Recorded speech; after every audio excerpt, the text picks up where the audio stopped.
it was, as we often say here on the show, one of those things that you just sort of anticipate. You kind of know, don't you, on all of these big events that there is one particular person that cannot really stomach the fact that no attention is on her. Of course, we're talking about the former cable TV actress Meghan Markle. And what's interesting here is, it is literally like clockwork. She decides to go out on these particular pap walks, as they're called, paparazzi shot walks, where they're set up. The paparazzi is tipped off at the time that you will go out and all that sort of stuff. It's nothing new. I've seen it for many, many years. In fact, it's gone on probably really for 70 years, but it's called something different now.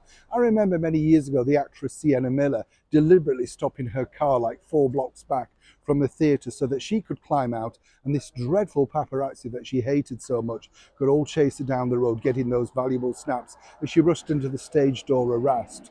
Yeah, it's that fickle. But Meghan, you see, had decided once again on a very pivotal day, the 75th birthday of His Majesty the King, to make sure that she was out snapped in Montecito, shopping with a very large bag. Some suggest that in fact Prince Harry was hiding in the bag. I think that's a little bit rather cruel. But there she was with a chum, just going out and about. And, I have to say, looking a lighter shade than I've ever seen her look in a very long time. Not very 43% Nigerian there, Meghan, has to be said. But what's interesting about this particular story is simply this. It was, according to a very well-placed source, meant to be an outing for them both. That is, of course, the former one known as Prince Harry was allegedly going to be alongside Meghan Markle, but at the 11th hour, he felt that it wasn't the correct thing to do. Now, when you think about it, you can understand this, absolutely, because he knows that a picture with him and her will distract away from his father's birthday. Maybe a crisis of confidence or conscience, should I say, happened at the 11th hour. But either way, Harry decided no, he wasn't going on this particular staged walk. And as ever, we have to say allegedly. What is interesting to note is simply this, that she proceeded ahead, which tells you everything that you need to know about the relationship, where they're going and what her plans are as an individual.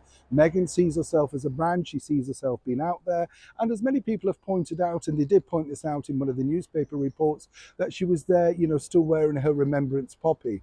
Now, one might suggest it's a very nice, noble gesture.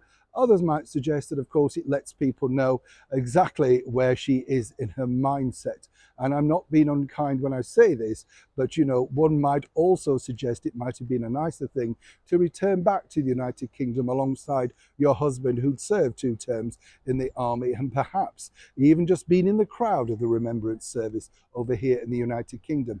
But no, far more effective to get a paparazzi shot wearing, of course, the remembrance poppy. As ever, I'll leave it up to you to decide exactly who you thought did the right and the wrong thing on this very, very pivotal day in a royal calendar. Meghan, would she ever really change the plot? I'm not so sure. Neil Shaw in the very heart of London.